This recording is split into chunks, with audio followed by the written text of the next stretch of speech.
Is your New Year's resolution to get divorced? If so, you're not alone. Hi, I'm Simon Dippenaar and I'm a family attorney. Divorce lawyers often refer to January as divorce month.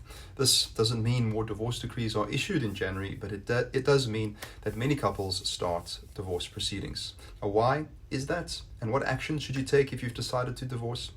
I'm not suggesting that divorce is literally a New Year's resolution. It's a very serious step and one that should not be contemplated lightly or just because you want to make some changes in your life.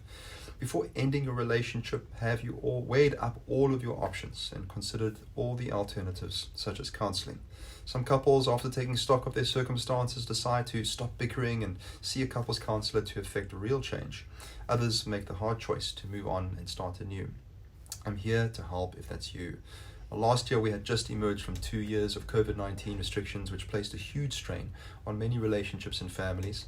In 2023, we've had different challenges that have put us all under a lot of pressure. Unrelenting load shedding has disrupted family routines, badly impacted small businesses, and caused economic hardship. Prices of food and fuel have been rising steadily. For many, the festive season heightens the stress caused by everything else. It's an expensive time of year. According to the Institute for Divorce Financial Analysis, disputes about money are responsible for nearly a quarter of all divorces. It's no wonder these matters come to the fore in January. The festive season is also a time when families spend more time together. Cracks in the relationship can be ignored for the rest of the year, but they often show up in December. If you believe divorce is the right move for you, where do you start? Leaving a marriage has financial and emotional consequences. There are a few things you can do to prepare yourself before you approach an attorney and start the legal process. Do you have access to a support network? Even if you think your divorce will be amicable, don't underestimate how difficult it will be. There will be sadness, and in my experience, a fair amount of anger too. Do you have a mental health support, such as a therapist or counselor?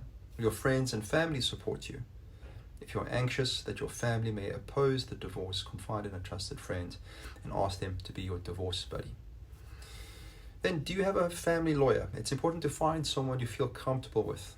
I believe in divorce with dignity and do not encourage contested divorce, which can drag on, become costly, and cause distress.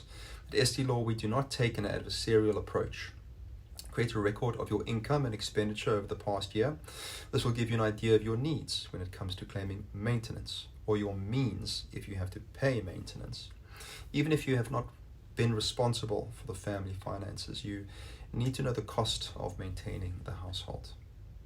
Don't take on new debt or change jobs. Financial stability is more critical right now. Don't discuss your intentions on social media and don't talk about your spouse. The reach of social media is beyond your control and often crops up when you least expect it. It's best to stay off social media altogether during divorce proceedings. Now, once you've made your preparations, you're ready to file for divorce. A family lawyer like my firm ST Law will help you navigate the financial ramifications of divorce and ensure matters like maintenance, division of assets, childcare, and contact are all fairly and equitably determined. If you and your spouse can agree on terms, your divorce will be uncontested. Now, this is the least costly and least stressful option. If you can't agree, the divorce will be contested. The court will decide the terms of the divorce. At ST Law, we try to avoid contested divorces if at all possible. A mediated divorce is a middle ground in which a professional mediator will help you negotiate and reach agreement. If you're considering starting a divorce and don't know where to turn, give me a call on the number below for a confidential discussion. Of course, I'll handle your case compassionately and efficiently.